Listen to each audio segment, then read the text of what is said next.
Tetamu ini ada kaitannya dengan hari akhirat, ada kaitannya dengan iman. Bukan biasa-biasa je. Bukan kita boleh layan dia biasa-biasa saja.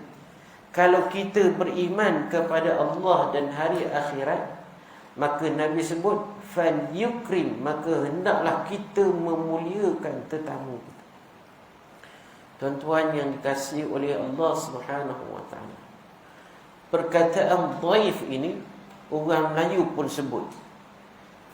Kita pun guna perkataan dhaif ini, tapi kita sebut dhaif. Dif terhormat. Betul tak? Dif ini daripada perkataan dhaif, ambil daripada Arab juga. Ya. Jadi dhaif ini adalah tetamu. Tamu ni adalah orang yang asing yang tidak tinggal sekali dengan kita. Ini tamu. Jadi bagaimana memuliakan tetamu? Kata ulama, pertama sekali ialah memuliakan tetamu ini ada dengan dua perkara. Iaitu pertamanya dengan wajah. Bila terima tetamu ni, muka mesti ceria. Tak boleh kita buat muka tak mesra alam, ketat aja. Walaupun anak raya, gaji tak dapat lagi, ya tak? Maka tuan-tuan tak boleh. Mesti disambut dengan muka yang manis, yang ceria. Yang kedua, memuliakan mereka ini dengan percakapan dan perkataan yang baik. Disebut juga lagi dalam satu bab, menyatakan bahawa cara memuliakan tetamu ini tidak memandang darjat, iaitu tidak melihat siapakah dia, wa imma dia orang kaya, wa imma dia miskin. Sebab itu tuan-tuan kasih Allah Ta'ala, adalah lebih selamat jangan kita tanya apa pekerjaannya, ya, kerana kita bimbang akan memberi impak dan kesan kepada layanan kita. Tuan-tuan yang dikasihi oleh Allah Subhanahu wa taala, satu kisah di mana Rasulullah sallallahu alaihi wasallam hendak didatangi oleh seorang tetamu. Maka Rasulullah sallallahu alaihi wasallam tidak ada apa di rumah baginda untuk menyambut tamu ini. Maka Nabi tanya pada sahabat, ya, siapa yang boleh menerima tamuku, rahimahullah, Allah Ta'ala akan merahmatinya. Maka ada seorang Ansar tu dibangun tanpa berfikir panjang. Dia kata, ana ya Rasulullah, saya wahai Rasulullah, saya terima tamu Rasulullah. Jadi dia tu bagi pihak Rasulullah sallallahu alaihi wasallam. Maka tuan-tuan kasih Allah Ta'ala, bila dia balik, dia tanya pada isteri dia, ada apa-apa tak rumah kita? Isteri dia kata, makanan ada hanya untuk anak kecil kita je. Maka kata dia, tidurkan dulu anak ini. Maka sampai waktu makan nanti, kita malapkan pelita kita dan kita buat makan, biar tamu ini makan. Maka tuan-tuan yang kasih oleh Allah Subhanahu wa taala, datanglah tetamu ini tanpa dia sedari bahawa kedua-dua suami isteri ini melayani mereka dan pandai berlakon makan, ya, berlakon makan. Besok harinya Rasulullah sallallahu alaihi wasallam beritahu, ya Allah Ta'ala ta'ajub dengan apa yang kamu lakukan terhadap tamuku semalam. Dia mendapat rahmat, belas kasihan daripada Allah Subhanahu wa taala. Tuan-tuan yang dikasihi oleh Allah, ya, ada masanya kita pun akan terima wakil tamu. Contohnya begini, ya, jiran kita kematian, sudah pasti saudara mara dia datang, ya tak?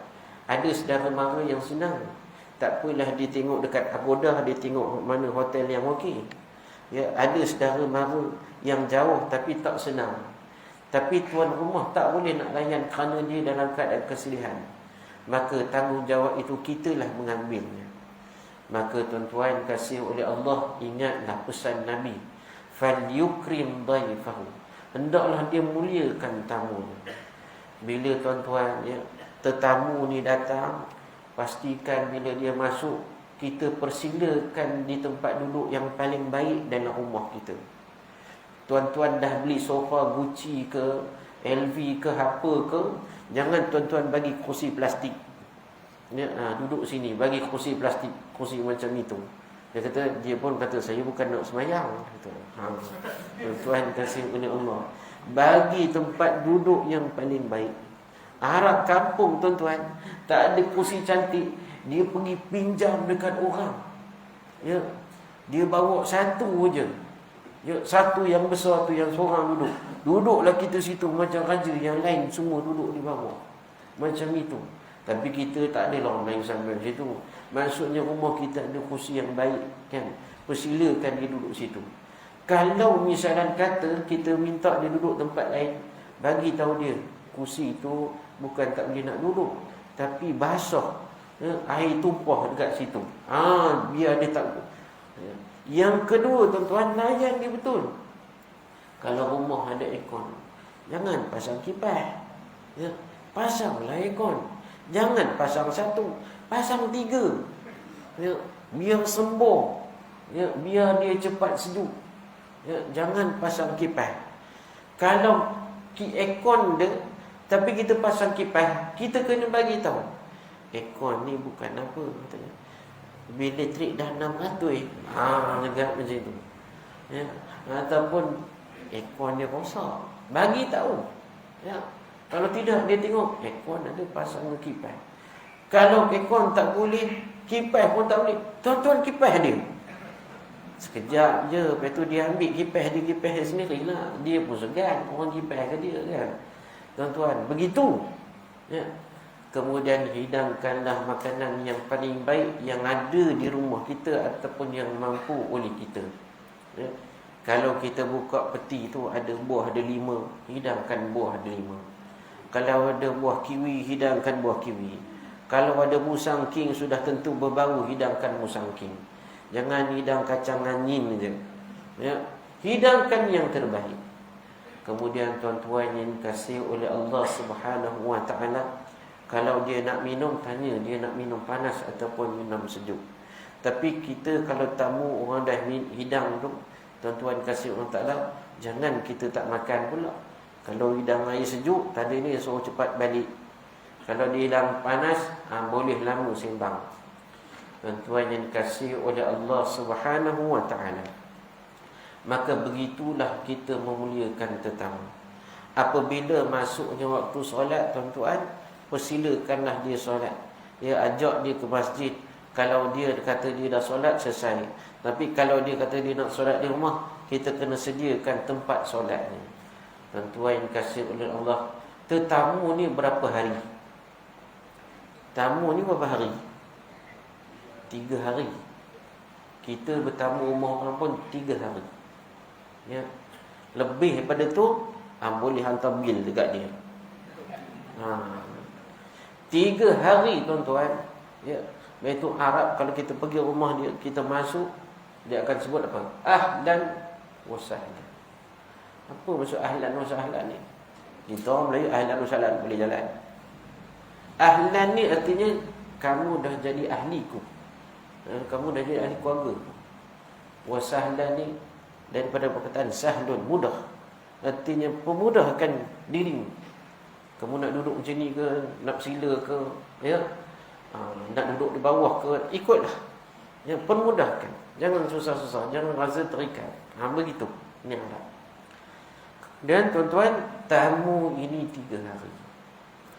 Maka kita layan dia 3 hari yang terbaik. Kalau ada tempat tidur, sediakan tempat tidur yang baik. Kalau tak ada berus gigi, bagi berus gigi. Alah, kedai RM2 banyak. RM2 boleh dapat 3. Sediakan. Dia nak guna, tak guna, nombor 2. Dan yang paling penting sekali, tamu ni, tuan-tuan, di mana tempat solat atau kiblat dia. Hak ni biasa orang akan tanya. Jadi kita siapkan sejadahnya dengan halanya sekali. Jadi mudah tuan-tuan yang dikasihi oleh Allah. Apabila kita pula menjadi tetamu, ini satu kali. Bila kita jadi tamu tuan-tuan, pertama sekali kita beri salam. Jangan kita duduk depan pintu rumah dia. Jangan. Sebab bila kita dia buka pintu rumah dia, kita tak tahu. Kalau kita nampak segala isi perut rumah, dengan anak tak tudung, dengan kain tak selipat, dengan cucunya tengah main bertebor-tebor, dan kita nanti, rumah ni berperang ke? Tak. Tepi. Salam ni 3 kali. 3 kali. Tak ada 3 kali. Bagi salam tu dengan anggaran tuan rumah tu dengar. Kalau dah 3 kali tuan-tuan, janganlah tuan-tuan tawah rumah dia beri salam. Beri salam dekat bilik ni, beri salam dekat dapur, beri salam dekat tandai. Tak payah. Baliklah. Baliklah. Tak ada rezeki kita nak jadi tamu hari tu. Yang keduanya, tamu ni tuan-tuan jadi macam mayat. Jangan komplain. Jangan komplain. Tak, mayat ada komplain tak? Siapa pernah jumpa mayat komplain? Balikkan sini kata, pelan sikit katanya. Tak ada. Dia balik sini lah. Dia balik sini. Dihidangkan makan. Kalau kita puasa, buka. Sunat buka, kecuali puasa wajib. Kita buka tu tuan-tuan dikasihi oleh Allah, boleh pahala puasa, boleh pahala menyukakan tuan rumah. Dan sebaik-baiknya tuan-tuan, bila disuruh makan tu, makanlah. Makan sungguh-sungguh, menggembirakan tuan rumah ini. Jangan makan sikit aja. Kalau tak lalu, cakap pelan-pelan kat dia, sedap ni, boleh bungkus tak? Kita bukan nak pelahap, tapi nak memuliakan tuan rumah ini. Nak minta bungkus sikit. Tapi kalau makannya dah licin, takkan minta tapau lagi. Agak-agak dia pun.